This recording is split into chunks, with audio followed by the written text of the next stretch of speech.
Baik. Bismillah, alhamdulillah, hamdan katsiran thayyiban mubarakan fihi kama yuhibbu rabbuna wa yarda. Asyhadu an la ilaha illallah wahdahu la syarika lah wa asyhadu anna Muhammadan abduhu wa rasuluh. Allahumma salli wa sallim wa barik ala nabiyyina Muhammadin wa ala alihi wa sahbihi ajma'in, amma ba'du. Ibu-ibu yang berbahagia, kita memuji Allah Subhanahu wa taala atas segala karunia nikmat yang telah diberikan kepada kita, di mana pada kesempatan sore hari ini kita masih diberi kesempatan untuk bisa duduk bersama dalam majelis ilmu, di mana majelis ilmu sebagaimana yang dikatakan oleh Nabi SAW, ia merupakan raudhah min riyadil jannah, taman di antara taman-taman surga.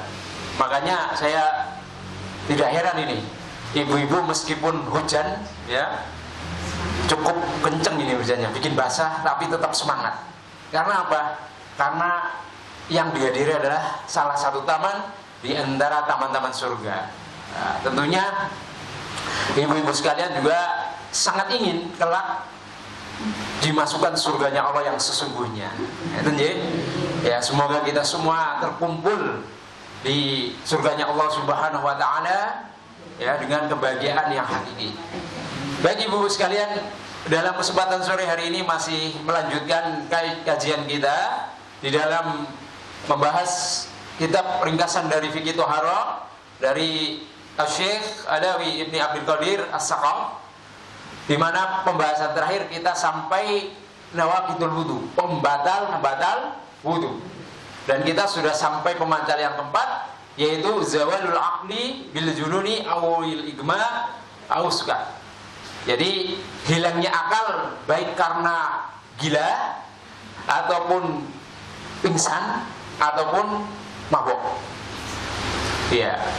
Jadi apabila ada orang yang berwudu, kemudian dia hilang akalnya, baik disebabkan karena tiba-tiba dia menjadi gila, maka batal wudunya, atau pingsan, ya dia juga batal, atau dia mabuk, ya nggak sengaja misalkan minum obat tertentu, ternyata obat tertentu mengandung apa, alkohol yang bisa menyebabkan hilang kesadaran, maka apabila dia sudah berwudu, wudunya batal, ya.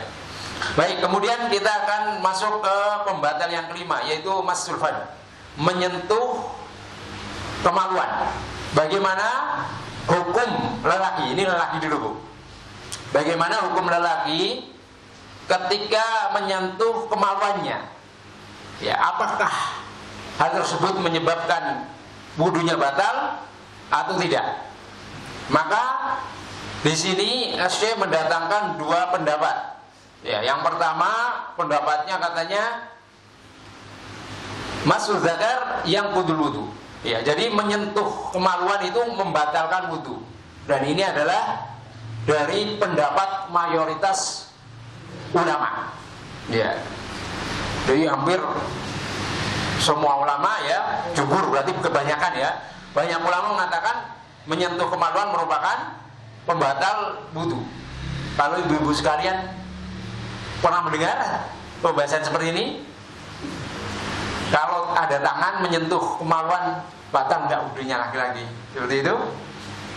Belum? Atau sudah? Hah? Belum. Baik ya, ini pendapat pertama. Dalilnya apa? Dalilnya adalah sebagaimana sabda Nabi SAW, man massa dzakarahu falyatawadda. Barang siapa yang menyentuh kemaluannya, maka hendaknya dia berwudu. Ya, ini dalilnya. Dan banyak dalilnya ya, Bu. Kemudian berikutnya adalah pendapat kedua, yaitu dia mengatakan dari mazhab Hanafiyah, Bu, katanya ini tidak membatalkan wudu. Ini pendapat kedua dari mazhab Hanafiyah. Dalilnya apa? Salah satu dalilnya, apabila salah seorang di antara kalian menyentuh kemaluannya dengan tangannya dan tidak adanya hijab, maksudnya langsung gitu ya. Kalau ada sarungnya Berarti tidak, ya. Kemudian faqad wajibal wudu, maka wajib baginya berwudu. Nah, ini dalilnya. Pemahamannya apa?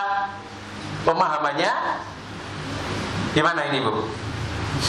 Jadi ini kan tidak membatalkan wudu, ya, Bu. Dalilnya dari situ ada orang ketika menyentuh kemaluannya, ya, di situ tidak atau menyebabkan dia apa? Berwudu. Kalau tanpa hijab. Jadi jika dia misalkan ada seorang kok kemudian menyentuh kemaluannya dan kemaluannya itu ada hijabnya, tidak batal. Artinya sama saja menurut mereka, ya.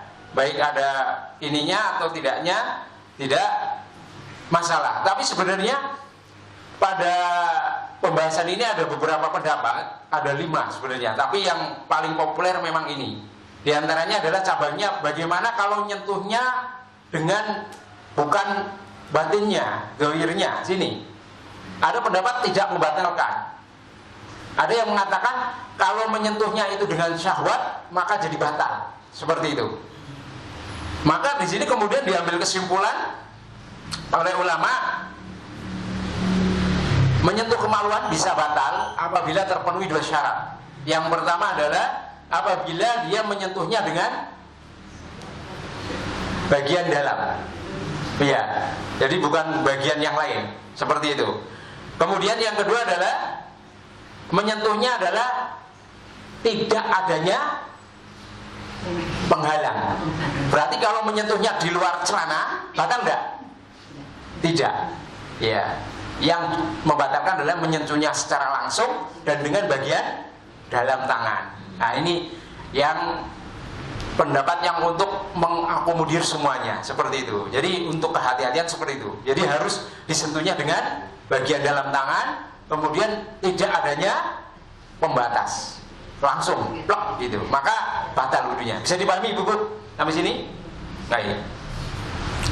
Kemudian sekarang bagaimana kalau perempuan? Ya, tadi laki-laki. Perempuan memegang kemaluannya sendiri, apakah membatalkan atau tidak, Bu? Hah? Apakah sama? Ya, sama. Jadi ada 2 pendapat juga. Yang pertama adalah membatalkan, yang kedua tidak membatalkan. Dan sama sebenarnya. Jadi meskipun dalam hadis disebutkan tentang kemaluan laki-laki, tapi sama saja di situ. Jadi, nah sampai sini bisa dipahami, Ibu. Jadi ibu-ibu kalau misalkan menyentuh kemaluan secara langsung dengan sini tanpa adanya pembatas, berarti wudunya batal. Tapi kalau masih ada pembatas, misalkan celana atau kain, maka tidak batal. Seperti itu. Ini untuk apa ya? Mengambil atau menjadikan pendapat yang bisa menjadikan kita lebih hati-hati, begitu, Ji. Baik, kemudian bagaimana hukum, Bu, kalau ada orang menyentuh kemaluan orang lain, baik kecil maupun dewasa? Sering kan? Anaknya pipis, ya toh? Ibu sudah wudu, kemudian mawikin gitu ya, atau nggak sengaja memakaikan celana habis mandi, kesentuh, batal nggak, Bu? Batal nggak? Hah? Kemaluan yang orang lain loh. Kalau tadi kan pembahasannya kemaluan sendiri, ya toh? Nah sekarang kalau orang lain, misalnya anak kita, ya toh, atau anak kecil, anak pamannya kita dan selainnya, hah? Batal nggak? Gimana? Ya di sini lagi-lagi gila perbedaan ulama di sini. Ya, yang pertama mengatakan dia batal wudunya secara mutlak meskipun orang lain, Bu. Iya. Ini merupakan pendapat dari mazhab Syafi'i, ya, kemudian Hambali. Kemudian yang kedua tidak batal secara mutlak. Itu pendapat mazhab Hanafiyah. Kan memang mazhab Hanafiyah mau menyentuh kemaluan sendiri aja tidak batal, gitu ya. Gitu. Ya, di sini ada 2 pendapat. Dan Ini sama saja ya Bu. Jadi dikiaskan dengan yang tadi, dengan yang pembahasan awal. Jadi kalau memang kita mengambil pendapat yang menyentuh membatalkan, berarti harus apa? Menyentuhnya dengan bagian dalam dan tidak ada penghalang. Nah, seperti itu. Kalau masih kena celana gitu ya, di luar celana kita memegangnya, maka tidak batal gitu. Kemudian sekarang menyentuh dubur Bu, gimana? Menyentuh dubur batal tidak?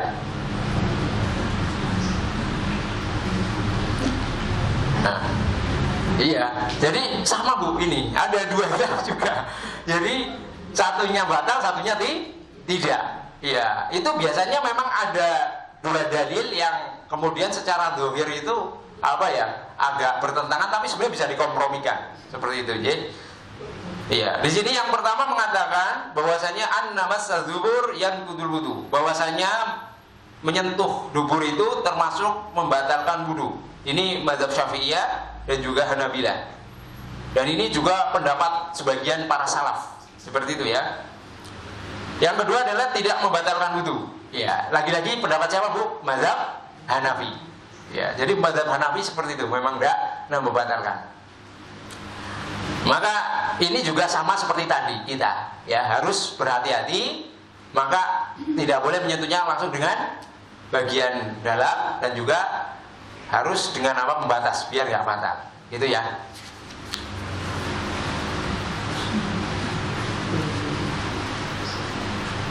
Kemudian bagaimana Bu apabila menyentuh kemaluan hewan ternak? Ya. Punya sapi misalkan, nggak sengaja menyentuh kemaluannya, wes wudu.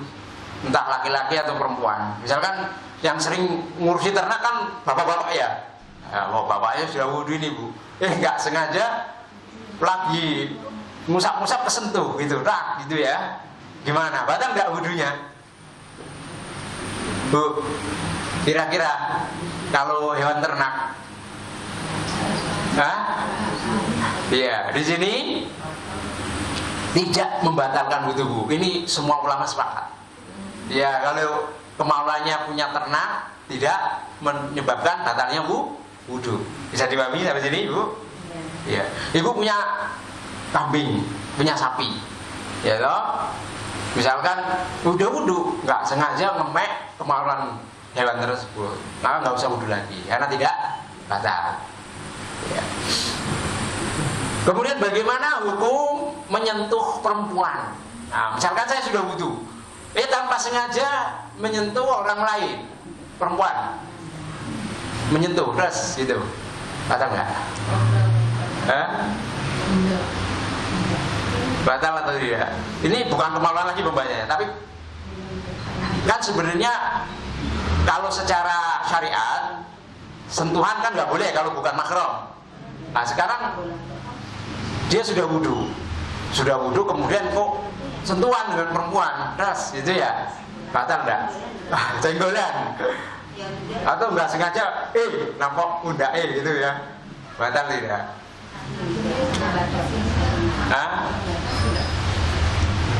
Iya, kalau dengan pembatas enggak ya Bu ya.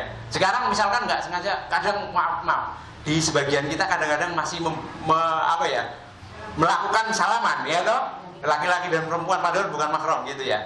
Misalkan ada dua orang sudah wudu gitu, terus salaman gitu. Batal. Kenapa Bu? Bukan muhrim.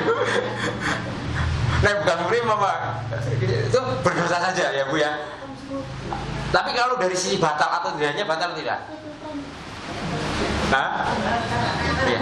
Kalau yang diamalkan di Indonesia tentunya batal, karena kebanyakan mazhab Syafi'i. Mazhab Syafi'i mengatakan batal. Kenapa? Karena dari mazhab Syafi'iyah itu ada beberapa dalil, diantaranya adalah yang digunakan aulamas tumunisa, atau ketika mereka itu menyentuh perempuan. Nah, itu ada ayat surat Al-Maidah ya, yang mengatakan tersebut. Di situ disuruh bersuci. Ya, ayat sebelumnya ada perintah untuk bersuci, dan diantara yang disebutkan adalah ketika buang air, kemudian disebutkan aulamastumunisa, atau ketika menyentuh perempuan. Nah, dari mazhab Syafi'iyah menganggap ini adalah makna zahir, menyentuh secara kulit dengan kulit. Maka dari situ pemahaman mazhab Syafi'iyah batal wudunya, harus bersuci. Akan tetapi mazhab lain tidak, mengatakan tidak. Nah, terus gimana menyikapi ayat ini? Kata mereka, makna menyentuh di situ adalah berjima, berhubungan badan. Ya, jadi kalau di bahasa kita pun demikian ya Bu. Perempuan itu sudah disentuhnya. Itu biasanya bahasanya apa? Maknanya sudah dilakukan hubungan badan dengan secara halus, kan begitu? Iya Bu, iya enggak Bu? Kadang-kadang begitu ya di bahasa kita loh. Itu sudah disentuh olehnya gitu. Ya, maksudnya kadang-kadang bahasa kita pun mengarah ke situ ya tentang ini. Artinya ada dua mazhab yang menafsirkan beda tentang ayat ini, dan ada ayat yang lain mendukung juga tentang menyentuh ini maknanya adalah berhubungan badan. Ya, ketika kisahnya siapa? Kisahnya Maryam, ya toh, di dalam ayat disebutkan apa? Bahwasanya tidak pernah ada yang menyentuhku dari kalangan laki-laki. Bahasanya masas nih, kan sama masa, lamas ya, masa itu sama secara bahasa. Itu didukung dengan ayat tersebut, sehingga selain mazhab Syafi'iyah menganggap bersentuhan di sini maknanya berjima, begitu. Tapi bisa saja di itu dibalas Bu, ya di sini, karena ada ayat-ayat lain seperti itu. Tapi yang terpenting adalah misalkan ibu sudah memang menggunakan atau menganut mazhab Syafi'iyah, tidak masalah di situ, karena memang mayoritas di penduduk kita seperti itu, sehingga ketika bersentuhan dengan lawan jenis maka wudunya batal. Lalu gimana Bu kalau ibu umroh atau berhaji? Nah, kalau tawaf pepetan nggak? Nah, iya pepetan.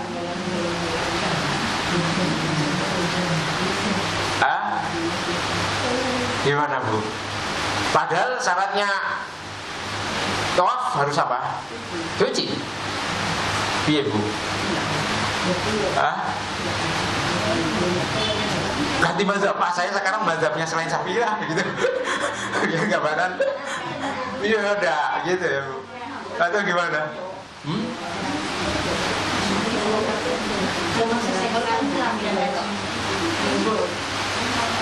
Kalau dalam proses sering malah sentuhan tangan, kan ini ya, lewat gitu, pepet-pepetan. Pepet-pepetan nggak mungkin cuma baju Bu. Artinya tubuh kita pun kadang-kadang nempel gitu kepada lawan jenis. Laki-laki kan nggak pakai pakaian, cuma pakai ihram. Iya, tangannya sini sudah los kulit semua, ya enggak? Kemungkinan kita nyentuh banyak nggak? Banyak sekali. Mau dipepet kita gitu. Iya, gimana Bu? Apalagi pas aja. Pindah mazhab. Ya, kalau mazhab Syafi'iyah mengecualikan, misalkan dalam kondisi darurat seperti itu, sulit ya. Masa baru seputaran nyentuh wudu, seputaran nyentuh wudu, nggak selesai maafnya. Ya enggak? Ya. Maka menurut mereka dikecualikan dalam keadaan yang seperti itu, darurat, sehingga mereka menganggap juga tidak batal. Iya, lah repot. Masa baru setengah putaran, ya Allah saya harus wudu lagi. Hitung putaran bisa berapa jam itu nanti? Ya, mana repot. Padahal agama kita tidak menyulitkan. Jadi ada keadaan-keadaan tertentu memang mazhab tertentu tidak bisa diterapkan secara mutlak. Iya. Karenanya mazhab tertentu kadang-kadang pada suatu hal itu tidak bisa diterapkan secara mutlak seperti itu. Ada kadang-kadang bisa diawahi gitu ya Bu. Ya untuk mempermudah juga penganutnya seperti itu. Jadi Ibu, jadi jangan sampai Ibu menyentuh batal. Nanti Ibu umroh di sana wudu lagi, baru seputaran wudu lagi. Jauh lagi ya. Harus nyari tempat wudhu atau harus menggunakan air zam-zam kan susah ya, harus kepilih. Belum lagi ketinggalan jamaah yang lain, hilang malah. Nah, gitu ya Bu ya. Jadi nanti kalau di sana jangan langsung batal udah lanjutin saja, dikecualikan yang seperti itu. Itu dia takutnya langsung saklek dengan pendapat saya gitu kan. Nah ini yang merepotkan. Itu aja Bu. Yeah. Kemudian menyentuh amrod. Nah, apa sih amrod Bu? Ada amrod itu adalah anak laki-laki ya yang dia belum tumbuh kumis dan jenggotnya, polosan. Jadi masih imut-imut gitu ya Bu. Bagaimana hukumnya? Jadi belum tumbuh ininya.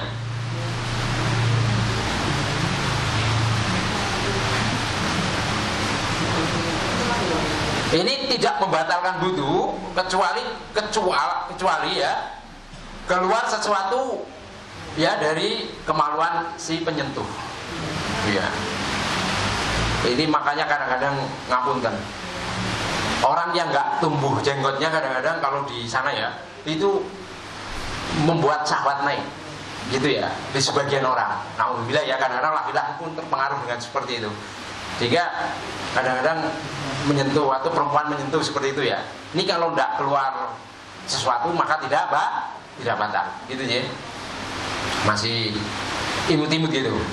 Ini menurut mazhab jumhur fuqaha ya. Pendapat mayoritas ulama. Lalu bagaimana Bu? Misalkan ada orang yang menyentuh badannya sendiri, apakah batal atau tidak? Kemudian menyentuhnya itu juga dengan syahwat. Namun kadang-kadang ada orang yang ini vulgar ya kan, udah menikah semua ini, nggak ada ini toh gadisnya di sini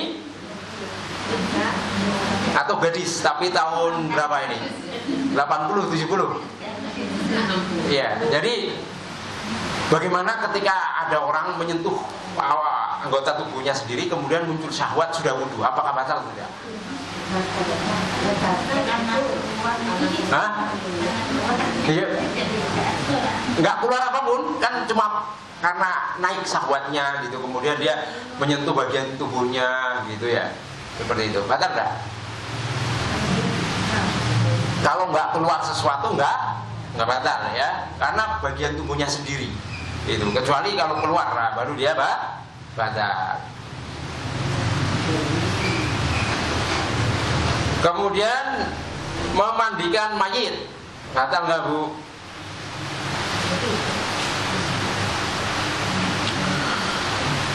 Sudah wudu kemudian memandikan mayit, batal nggak? Ada yang biasa ibu-ibu di sini tim pemandi mayat jenazah? Ada. Kenapa Bu? Tidak batal, bagus. Ya, tidak batal. Ghuslul mayit la yanqud al-wudu, tidak membatalkan wudu. Ya. Nyentuhnya juga sama. Lalu bagaimana hukum seorang yang ketika sholat terbawah wudunya batal atau tidak? Oh, dia digoda itu temennya ya. Ada anak-anak itu kadang-kadang kan usil. Atau kadang-kadang ibu-ibu punya anak kecil kan gemesin ya, nggoda ibunya lagi sholat, ibunya gak kuat akhirnya ngakak gitu ya. Batal tidak wudunya Bu? Tidak. Sholatnya batal. Ya, sholatnya itu batal tapi wudunya tidak batal. Jadi ibu nggak usah wudu lagi, cukup ngulangi sholat. Anaknya ujung ganggu kenapa ya? Gitu ya. Dikunci, ya betul Bu. Ini mazhab jumhur fuqaha. Jadi tidak batal. Lalu berikutnya adalah memakan daging unta. Batal tidak? Batal. Oh iya. Kenapa makan kok batal gitu ya? Iya, ini terkait memakan daging unta ada dua pendapat. Yang pertama pendapatnya jumhur, dia tidak membatalkan wudu. ya, jumhur ahli fikih. Yang pertama tidak membatalkan wudu. Kemudian yang kedua mazhab Hambali, dia mengatakan memakan daging unta ya batal wudunya. Ya. Kok iso? Gitu ya Bu. Makan daging unta. Ada hadisnya Bu. Hadisnya apa? Hadisnya ya. Jadi Nabi SAW itu pernah ditanya sama seseorang. Ketika orang yang berwudu itu makan daging onta, maka Nabi bersabda, ya, berwudulah darinya. Seperti itu, berwudulah darinya. Jadi hadis lain menyebutkan, jadi lelaki itu tanya kepada Nabi, ya Nabi, bagaimana pendapat Anda ketika saya memakan daging kambing? Apakah harus berwudu? Kalau kamu ingin, kamu berwudu, kalau tidak ingin nggak usah wudu. Terus ditanya, bagaimana pendapatmu kalau saya makan daging onta? Nabi bersabda, berwudulah. Kalau tadi daging kambing pilihan, boleh wudu tidak? Gitu ya. Kalau daging onta ternyata suruh berwudu. Maka dari sini apa? Dari sini para ulama ngambil kesimpulan, oh berarti makan daging onta itu batal wudunya. Nah inilah yang dipahami oleh mazhab Hambali. Akan tetapi mayoritas ulama ahli fikih tidak membatalkan. Karena apa?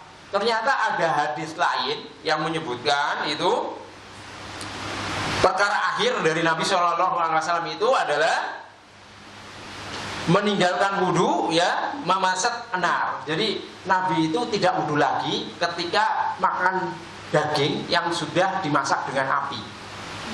Berarti itu umum nggak? Umum, termasuk daging kambing, daging onta, begitu. Seperti itu. Jadi menurut mereka hadis ini sudah menghapus hukum-hukum sebelumnya. Dihapus Mas dengan hadis ini. Sehingga apa? Jumhur ulama mengatakan bahwasanya orang yang memakan daging onta tidak batal, seperti itu. Jadi yang mengatakan batal hanya mazhab Hambali. Tapi pendapat lain yaitu mengatakan sudah dihapus hukumnya. Karena dalam agama kita ada seperti itu Bu, ya. Jadi ada hukum yang datang kemudian dihapus oleh yang lain. Dulu ziarah kubur dilarang loh Bu. Dilarang oleh Nabi SAW. Tidak diperbolehkan ziarah kubur.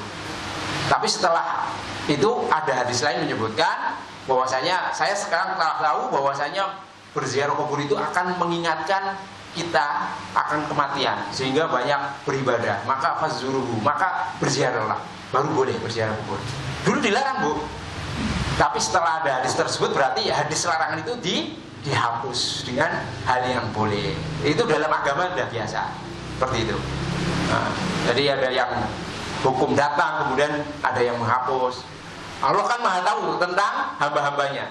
Seperti itu, jadi keadaannya seperti apa. Sehingga kadang-kadang ada hukum yang dipertahankan, ada hukum yang dihapus. Iya.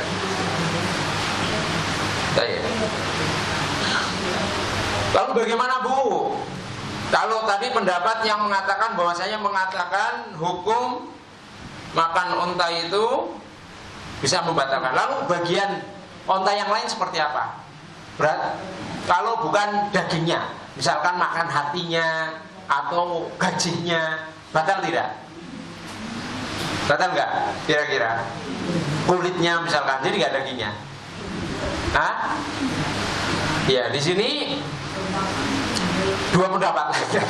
Makan bagian onta selain dagingnya seperti apa? Seperti lemaknya, kemudian hati atau limpahnya tidak membatalkan wudu.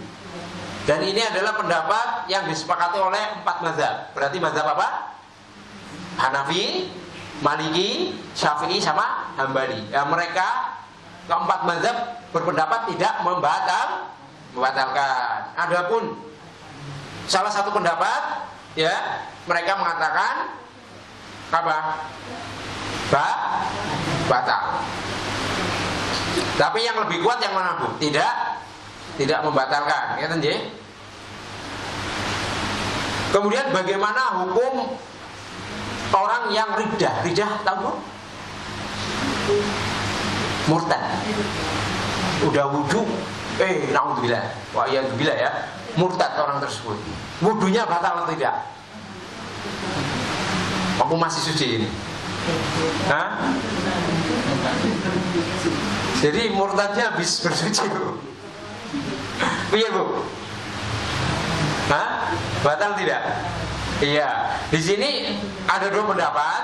Yang pertama adalah membatalkan wudu, ya. Sebagaimana pendapat Malikiyah dan Hanabilah atau Hambali. Yang kedua, tidak membatalkan wudu, pendapat dari mazhab Hanafi dan juga Syafi'i, ya. Tapi ya kita kalau secara zahir kita mengambil pendapat pertama yang membatalkan, ya, karena orang yang sudah murtad itu ya sudah keluar dari Islam, begitu ya. Nah.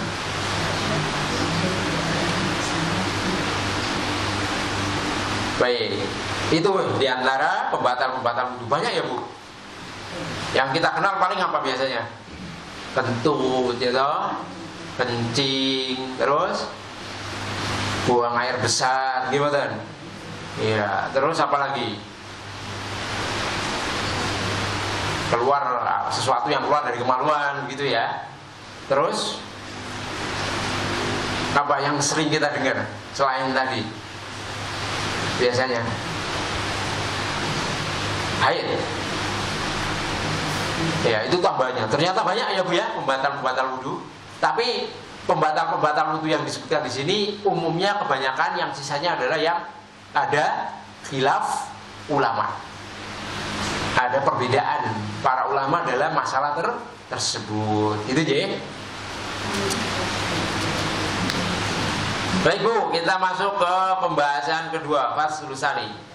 Hukum-hukum ya yang lain. Bu, kira-kira sepengetahuan panjenengan, kalau ada orang yang dia itu punya penyakit yang dia terus mengeluarkan hadas, artinya apa? Sudah nggak punya kelep kalau kita katakan. Jadi dia ngeluarin tetesan air, pipis. Ada ya penyakit seperti itu ya? Hah? Atau dia kenapa, Bu? Iya, ada penyakit ayang-ayangan gitu. Jadi dia kadang-kadang sudah nahan nggak bisa.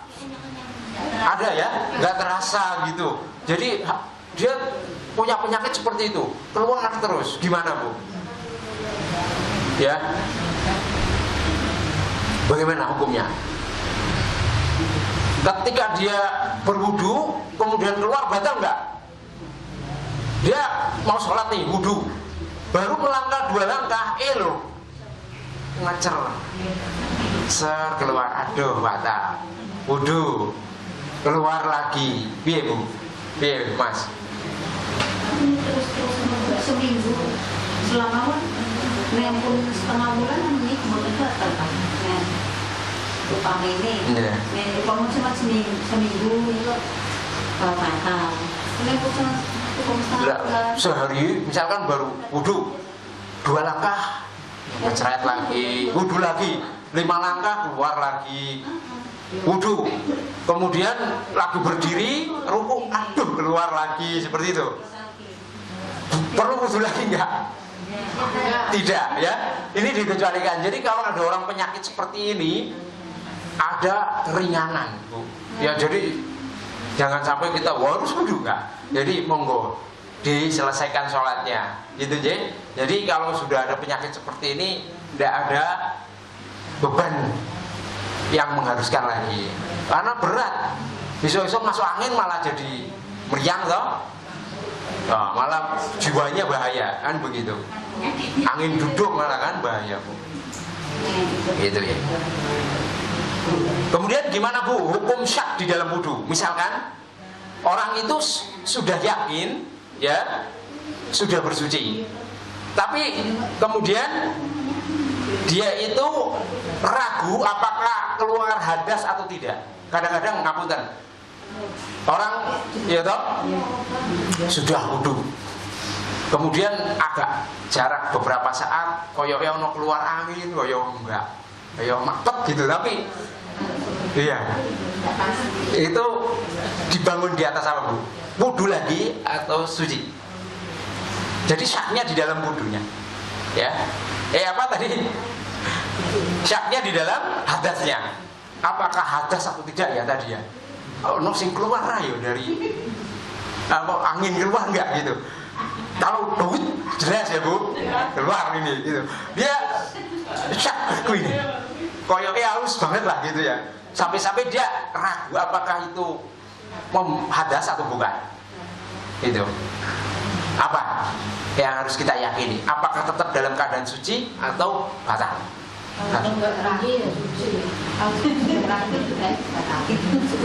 Ragunya di mana, Bu? Yakinnya di suci, karena sudah berwudu, ya toh? Ragunya di sini di hadas, ya toh? Yang dilakukan bersuci lagi atau bertahan dengan kesuciannya? Kalau jenengan bersuci lagi untuk hati-hati. Iya, kalau keadaannya demikian, ragunya di hadasnya ya, apakah keluar kentut atau enggak, maka hukum asalnya adalah suci. Berarti nggak perlu wudu, Bu. Kalau ragunya di hadas. Tapi bagaimana kalau dia yakinnya di hadas, tapi ragunya di suci, dibalik? Ya, dia udah lama nih wudu, ya toh, terus kemudian kentut, aktivitas lama, ya toh, kayak mau wis suci ya, gitu kan? Gitu, kayak mau wis wudu, gitu ya. Berarti ragunya di mana? Di bersuci atau di hadasnya? Di bersuci ya. Nah, maka harus bersuci, dibalik seperti itu. Jadi tinggal dilihat keyakinan kita, yakin suci atau yakin berhadasnya. Kalau yakin di sucinya, kita tetap bertahan di suci. Kalau yakin sudah batalnya, maka kita batal. Gitu ya. Jadi tinggal keyakinan itu dalam hati kita apa. Nah, kan kalau buang angin kadang-kadang memang ada yang meragukan ya, Bu. Kadang-kadang ada yang jelas, ada yang bunyi ya jelas buang angin. Ada yang gitu ya, angin gitu ya. Nah ya, gitu.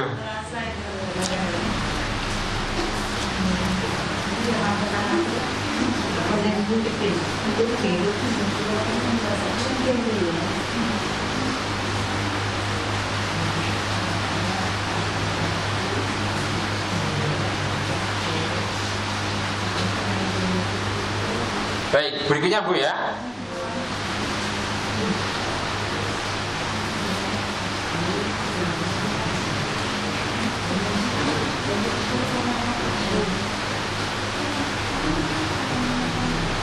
Pasal baru ini, Bu. Pasal baru ya.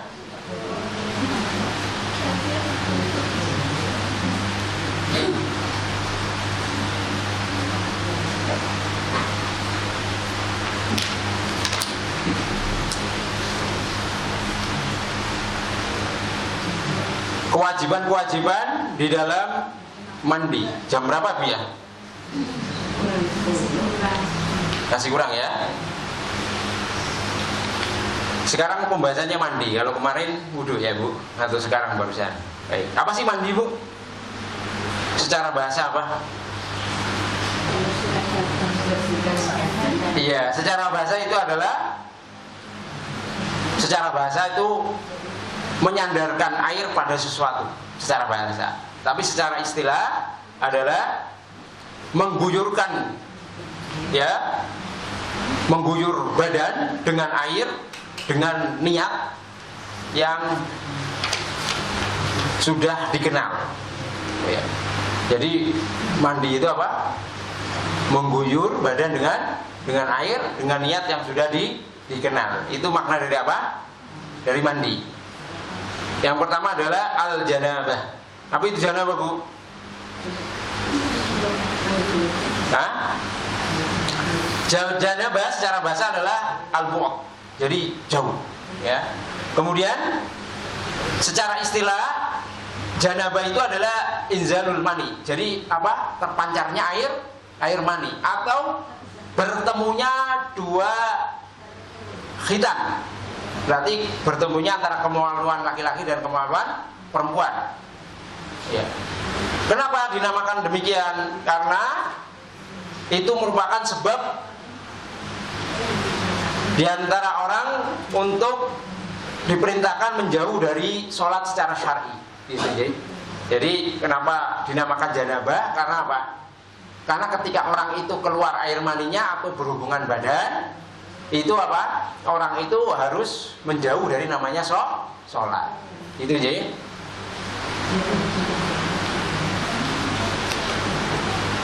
Kemudian sebab janabah apa bu? Sebab-sebab janabah. Maaf.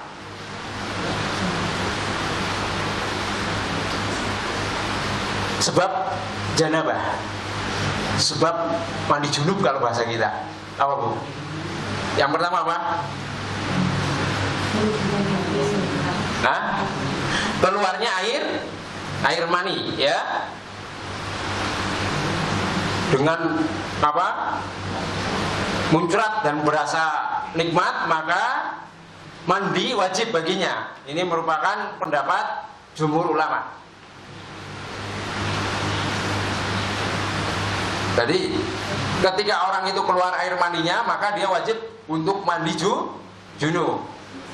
Lalu bagaimana bu? Ketika ada orang yang dia sudah mandi junub, kadang-kadang ngapunten, kalau laki-laki ya, masih ada tersisa, jadi keluar apa? Air maninya, setetes 2 tetes, wajib mandi lagi nggak? Jadi keluar sisa-sisa air maninya, udah mandi lagi nggak mas? Apa cukup?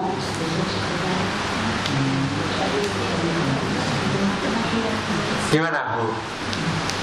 Pernah mendengar? Mandi lagi. Ya, jadi di sini kalau dia keluarnya dari sisa-sisa mani setelah mandi, maka tidak wajib untuk mengulangi mandinya, tapi dia hanya wajib untuk berwudu. Ya, mandinya nggak wajib, wajibnya hanya berwudu. Sudah, misalkan ada laki-laki berhubungan badan dengan istrinya, mandi kan? Mandi, tiba-tiba selesai mandi masih keluar ternyata setetes, aduh, dia nggak jadi sholat dong. Mandi lagi atau nggak perlu, cukup wudu. Gitu ya. Kemudian di antara sebab orang mandi selain keluar air maninya adalah mimpi basah. Ya, mimpi basah sampai apa? Keluar maninya, maka ini wajib. Makanya di antara tanda baliknya anak-anak biasanya apa? Mimpi basah. Ibu sok ngasih itu enggak? Pendidikan seks pada anaknya dulu.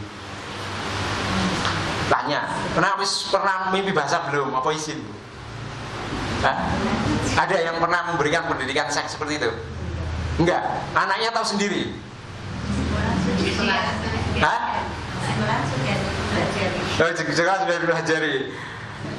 Baiknya orang tuanya juga mengajari. Kadang-kadang ada anak yang malu cerita, gitu. Jadi laki-laki. Nah, ini untuk biar mereka terbuka, diajarkan tentang ini. Bahwasanya kalau sudah anak itu mimpi basah, itu harus mandi. Ya, seperti itu. Mimpi basah adalah dia bermimpi kemudian keluar air maninya, maka dia wajib untuk mandi. Ini merupakan ijma, ya. Lalu bagaimana bu? Kalau ada orang bermimpi tapi tidak keluar air maninya, wajib mandi enggak? Mimpi melakukan hubungan badan, ngapunten. Mimpi melakukan hubungan badan, tapi setelah pagi harinya dicek nggak ada keluar air mani sama sekali, wajib mandi enggak? Wajib dah bu? Maka tidak wajib mandi.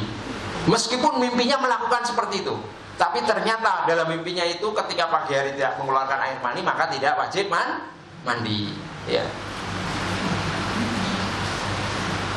Lalu bagaimana? Orangnya nggak mimpi, tapi bangun pagi-pagi dicek, loh kok ada air lengket gitu ya, dicium baunya ciri-ciri air mani, wajib mandi ya? Mimpi loh, keluar tiba-tiba, wajib mandi, itu ya, ada perbedaan. Jadi kalau mimpinya nggak keluar nggak usah mandi, kalau nggak mimpi keluar wajib mandi, ya.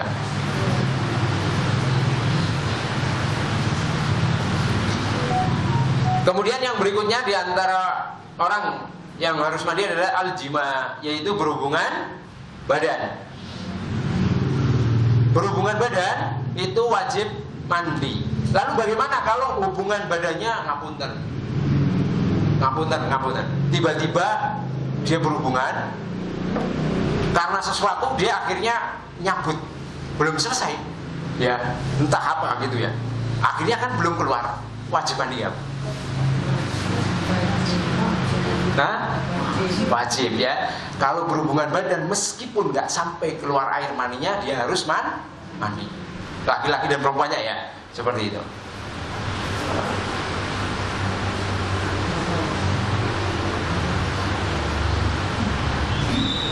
Kemudian berikutnya Bu,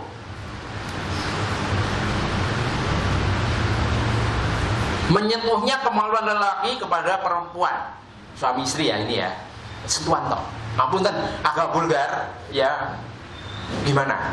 Kadang-kadang yang masih nikah-nikah awal-awal gitu ya, guyonan dan lainnya, akhirnya sentuhan toh, nggak sampai melakukan, cuma tempel gitu ya. Ngapunten ya, sekali lagi agak vulgar, nempel. Nah, karena ini perlu dibahas biar nanti ada pengetahuan, ketika nempel apakah mandi atau tidak. Nempel toh, gitu misalkan sentuhan. Gimana Bu? Nggak keluar, perlu mandi nggak? Jadi nggak sampai masuk, hanya sentuhan toh. Hah? Ribet Bu? Darah muda kadang-kadang kan habis nikah gitu kan, biasa bercanda suami istri gitu ya. Tiba-tiba nggak ingin melakukan hubungan, cuma bercanda aja, tapi maaf nggak pakai pakaian misalkan, kesentuh gitu, kepiye? Wajib banget. Ini nggak mandi ya?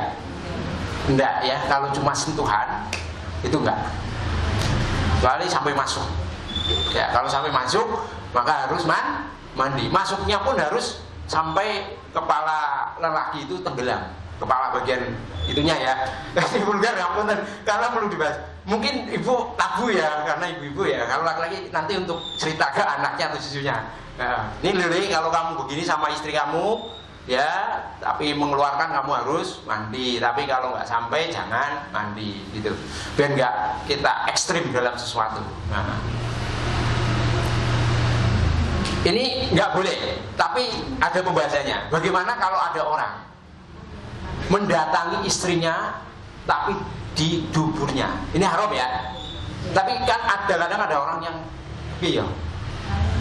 kelainan gitu ya, kelainan, ngelanggar syariatnya Allah, mendatangi istrinya di area dubur, misalkan maaf lagi haid, ya toh, orang itu nekat lah, wes orang peduli syariat, akhirnya apa? Mendatangi istrinya di dubur, perlu mandi nggak?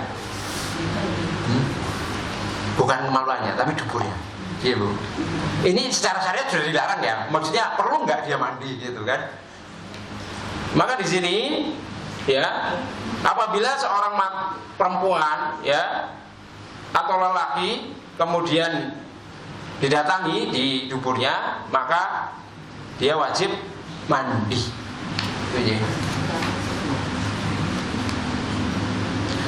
Apakah seseorang itu diwajibkan untuk segera mandi ketika junub, atau boleh kongko lah gitu? Harus segera nggak? Ya.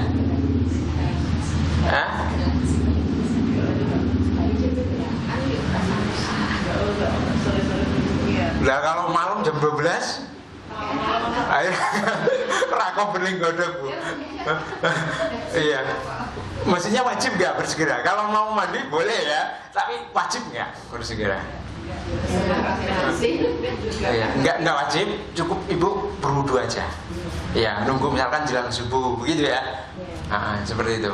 Jadi nggak harus wajib segera. Tapi kalau memang badannya fit, kuat, biar besok nggak usah mandi lagi, mandi di situ, gitu ya. Ya.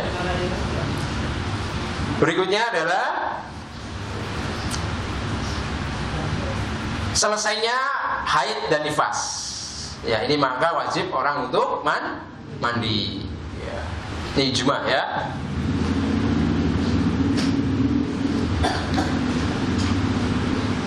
Kemudian bagaimana Bu? Misalkan ada yang dia melakukan hal yang mengharuskan dia untuk mandi, melakukan hal yang mengharuskan dia untuk mandi tapi berulang sama. Misalkan apa? Dia berhubungan dengan istrinya dari mulai pada subuh ya toh sampai zuhur bisa 5 kali. Mandinya berapa kali? Cukup sekali atau 5 kali? Hah? Sekali ya. Tapi kalau mau sholat duha ya Bu? Mandi ya. Ini maksudnya adalah ketika secara berturut-turut ya. Secara berturut-turut misalkan dia memang dari pada subuh sampai jelang zuhur pokoknya pengantinannya biasa tuh Bu. Pengennya karo bojone terus.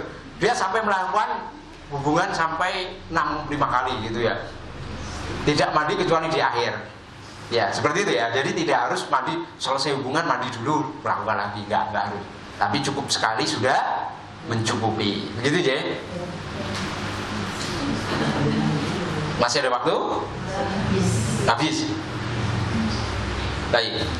Cukup ya Bu. Berikutnya adalah sunah-sunah yang mensunahkan untuk mandi. Berikutnya pembahasannya adalah kalau tadi kan orang yang harus mandi gitu ya, wajib. Kalau ini orang yang disunahkan untuk mandi. Ada berapa ini? 8 ya. 8 ya. Baik, itu ya Bu yang dapat kami sampaikan. Kurang 3 menit. Ada pertanyaan Bu?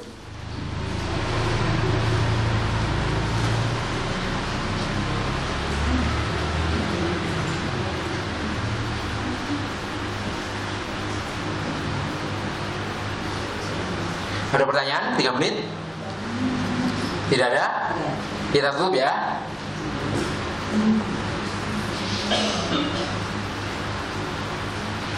Baik, kita tutup. Bu, saya mau minta maaf Bu.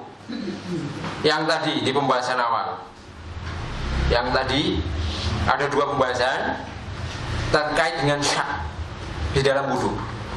Saya ralat, saya baca lebih detail penjelasannya. Jadi tadi kan saya mengatakan kebalikan ya. Yang benarnya di sini adalah barang siapa yang yakin di atas kesucian atau yakin dia masih suci kemudian ragu apakah sudah hadas atau belum, maka dia tidak harus wudu lagi. Artinya apa? Masih suci. Kemudian yang kedua, yang dia yakin hadas tapi dia sebenarnya sudah bersuci, begitu. Maka di sini ternyata saya salah tadi. Di sini tidak wajib mengulangi untuk berwudu. Artinya apa? Keadaannya sama Bu. Jadi dibangun tetap keduanya meskipun syaknya berbeda antara syaknya hadas maupun syaknya bersuci ya wudu, maka keduanya tetap suci. Tidak wajib wudu lagi. Gitu jadi. Itu yang saya ralat. Saya tadi setelah pantau saya ulang ini pembahasannya di akhir. Artinya monggo. Tapi misalkan Ibu mengulang karena hati-hati ya itu beda lagi ya Bu ya. Beda lagi. Tapi yang jelas misalkan Ibu kok tidak wudu lagi, maka itu sudah mencukupi. Begitu ya. Baik, mohon maaf ya karena tadi sekilas sudah saya ralat. Ada kurangnya mohon maaf. Wabillahi taufiq wal hidayah. Assalamualaikum warahmatullahi wabarakatuh.